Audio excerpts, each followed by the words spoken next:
എല്ലാവർക്കും മറ്റൊരു വീഡിയോയിലേക്ക് സ്വാഗതം. നമ്മുടെ വീടുകളിൽ സാധാരണയായിട്ട് ഉപയോഗിക്കുന്ന ഒരു പ്രധാന ഉപകരണമാണ് അയൺ ബോക്സ്.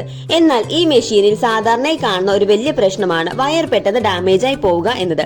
ഇന്നത്തെ വീഡിയോയിൽ അത്തരമൊരു കംപ്ലൈന്റ് ആണ് കാണിക്കുന്നത്. വീഡിയോ എല്ലാവരും മുഴുവനായിട്ട് കാണുക. വീഡിയോ ഇഷ്ടമായെങ്കിൽ ലൈക്ക് ചെയ്യാനും ഷെയർ ചെയ്യാനും സബ്സ്ക്രൈബ് ചെയ്യാനും മറക്കരുത്. ഈ ഒരു അയൺ ബോക്സ് കുറച്ച് വർഷത്തെ പഴക്കമുള്ളതാണ് കേട്ടോ. ഇതിന്റെ കംപ്ലൈന്റ് തിരിച്ചറിഞ്ഞത് ഇത് സ്വിച്ച് ഓൺ ചെയ്തിട്ട് ഓൺ ആകാൻ താമസം വന്നതുകൊണ്ടും നോക്കിയപ്പോൾ വയറിൽ നിന്നും ചെറിയൊരു സ്പാർക്ക് കണ്ടതും കൊണ്ടുമാണ്. അയൺ ബോക്സ് ഉപയോഗിക്കുമ്പോൾ വയർ നിരന്തരം മടക്കുകയും തിരിക്കുകയും ചെയ്യുന്നതുകൊണ്ടാണ് കേട്ടോ ഇത് പെട്ടെന്ന് തന്നെ കംപ്ലൈന്റ് ആകുന്നത്. അത് മാത്രമല്ല, അയൺ ബോക്സ് വളരെ ചൂടാകുന്ന ഒരു ഉപകരണമാണ്. ചൂട് വയറിനും ഇൻസുലേഷനും ബാധിക്കും. ചില സമയങ്ങളിൽ കുറഞ്ഞ ഗുണമേന്മയുള്ള വയർ ഉപയോഗിച്ചാൽ പെട്ടെന്ന് തന്നെ വയർ കേടാകും. അതുപോലെ വയർ വലിച്ചുപയോഗിക്കൽ, പ്ലഗ് എടുത്ത് മാറ്റുമ്പോൾ വയർ വലിക്കുന്നത് വയർ കണക്ഷൻ ലൂസ് ആകാനായിട്ട് കാരണമാകും. ഇവിടെ ആയിട്ട് ഇപ്പൊ ഈ ഒരു വയർ ഡാമേജ് ആയിട്ടുണ്ട്. നമുക്ക് ഈ വയർ റിപ്ലേസ് ചെയ്യാം. നമുക്ക് ഇതിന്റെ ഒരു ഭാഗം ഓപ്പൺ ചെയ്യാം കേട്ടോ. ഇത് സാധാരണ മോഡലായതുകൊണ്ട് ഓപ്പൺ ചെയ്യാണ്ട് വളരെ എളുപ്പമാണ്. ഈ ഒരു സ്ക്രൂ മാത്രം അഴിച്ചു മാറ്റിയാൽ മതി. അയൺ ബോക്സിന്റെ അകത്ത് 2 അല്ലെങ്കിൽ 3 വയർ കണക്ഷൻ ഉണ്ടായിരിക്കും. ഇവിടെ ഇപ്പൊ 3 വയർ കണക്ഷൻ ഉണ്ട് കേട്ടോ.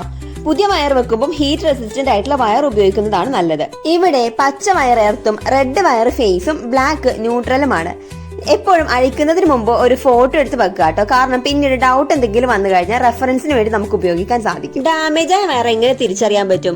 വയറിന്റെ പുറം ഭാഗം പൊട്ടിയിരിക്കുന്നുണ്ടോ എന്ന് ശ്രദ്ധിക്കണം. അതുപോലെ വയർ ചൂടാകുന്നു, ഓവർ ഹീറ്റ് ആകുന്നുണ്ടോ എന്ന് ശ്രദ്ധിക്കണം. സ്പാർക്ക് എവിടെയെങ്കിലും വരുന്നുണ്ടോ എന്ന് ശ്രദ്ധിക്കണം. അയൺ ബോക്സ് ഇടയ്ക്കിടയ്ക്ക് ഓഫ് ആകുന്നുണ്ടോ എന്ന് ശ്രദ്ധിക്കണം. അതുപോലെ പ്ലഗ് ചെയ്യുന്ന ഭാഗത്ത് ലൂസ് കണക്ഷൻ ഉണ്ടോ എന്നും ശ്രദ്ധിക്കണം. ഇവയിൽ ഏതെങ്കിലും കണ്ടാൽ ഉടൻ തന്നെ കംപ്ലൈന്റ് ആണെന്ന് മനസ്സിലാക്കുകയും സർവീസ് ചെയ്യുകയും ചെയ്യുക. ഇനി ഡാമേജ് വയർ ഉപയോഗിച്ചാൽ ഉണ്ടാകുന്ന അപകടങ്ങൾ നോക്കിയാലോ. വയർ പൊട്ടിയാൽ ലൈവ് വയർ പുറത്തേക്ക് വരികയും ഷോക്ക് ഏൽക്കാൻ കാരണമാകുകയും ചെയ്യും.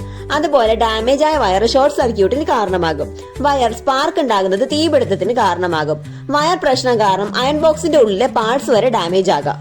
അപ്പൊ നമ്മളിവിടെ ഹീറ്റ് റെസിസ്റ്റന്റ് ആയിട്ടുള്ള ഒരു വയറും അതുപോലെ ഒരു പ്ലഗും വാങ്ങിയിട്ടുണ്ട് കേട്ടോ. 2 മീറ്റർ വയറും ഒരു പ്ലഗും വാങ്ങിയിട്ടുണ്ട്.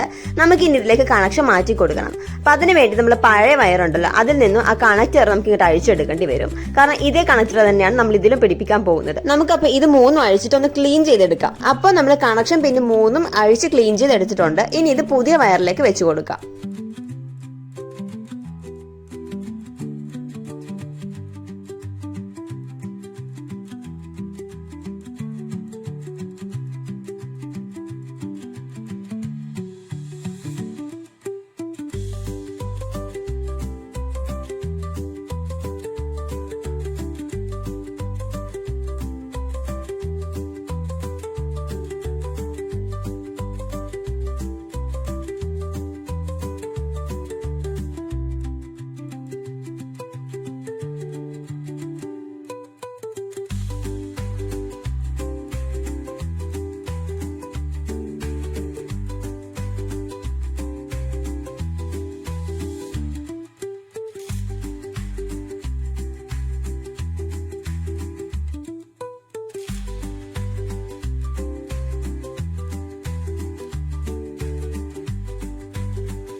അപ്പൊ നമ്മൾ വയർ ഇവിടെ റെഡിയാക്കി വെച്ചിട്ടുണ്ട്. ഇനി ഇത് തിരിച്ച് എർത്തും ന്യൂട്രലും ഫേസും കറക്റ്റായി വരുന്ന രീതിയിൽ തന്നെ തിരിച്ച് ഫിറ്റ് ചെയ്ത് കൊടുക്കാം. ഞാൻ മുമ്പ് പറഞ്ഞ പോലെ നിങ്ങളൊരു ഫോട്ടോ എടുത്ത് വെക്കുക. കാരണം കൺഫ്യൂഷൻ വരാൻ സാധ്യതയുണ്ട്. അപ്പൊ ആ ഒരു ഫോട്ടോ റെഫർ ചെയ്യുവാണെങ്കിൽ കറക്റ്റായി തന്നെ നിങ്ങൾക്ക് അത് ഫിറ്റ് ചെയ്യാൻ സാധിക്കും. ഇനി നമ്മൾ ഇതിന്റെ വയർ ഹോൾഡർ കൂടി ഇട്ട് കൊടുക്കാം കേട്ടോ. ഇത് നമ്മൾ മസ്റ്റായിട്ട് ഇട്ട് കൊടുക്കണം. കാരണം ഇതില്ലെങ്കിൽ വയർ വലിഞ്ഞ് കണക്ഷൻ ലൂസായി വരാൻ സാധ്യതയുണ്ട്. അപ്പോൾ ഇത് മസ്റ്റായിട്ട് തന്നെ ഇട്ട് കൊടുക്കണം. ഫൈനലി നമുക്ക് ഇതിന്റെ ഔട്ടർ കവർ കൂടി ഇട്ട് കൊടുത്ത് ക്ലോസ് ചെയ്യാം. വയർ വാങ്ങുമ്പോൾ എപ്പോഴും നല്ല ക്വാളിറ്റി ഉള്ള വയർ മാത്രം ഉപയോഗിക്കുക. അതുപോലെ വയർ വളച്ച് സൂക്ഷിക്കരുത്. അയൺ ബോക്സിന്റെ ഉപയോഗം കഴിഞ്ഞാൽ കറക്റ്റ് ആയിട്ട് വയർ മടക്കി വെക്കുക. അയൺ ബോക്സിന്റെ ഉപയോഗിച്ച ശേഷം വയർ ചൂടുള്ള ഭാഗത്തും തട്ടരുത്. ഇടയ്ക്കിടയ്ക്ക് വയർ പരിശോധിക്കുകയും വയർ ഡാമേജ് കണ്ടാൽ ഉടൻ മാറ്റുകയും ചെയ്യുക. ഇവിടെ ഇപ്പൊ നമ്മൾ വയറിന്റെ ഒരു വശത്തെ കണക്ഷൻ കംപ്ലീറ്റ് ആക്കി കൊടുത്തിട്ടുണ്ട്. ഇനി വയറിലേക്ക് നമ്മളൊരു പ്ലഗ് കണക്ട് ചെയ്യുന്നുണ്ട്, പുതിയൊരെണ്ണം. അപ്പൊ അതുകൂടി നമുക്ക് ഇതിലേക്ക് ഇൻസ്റ്റാൾ ചെയ്ത് കൊടുക്കാം.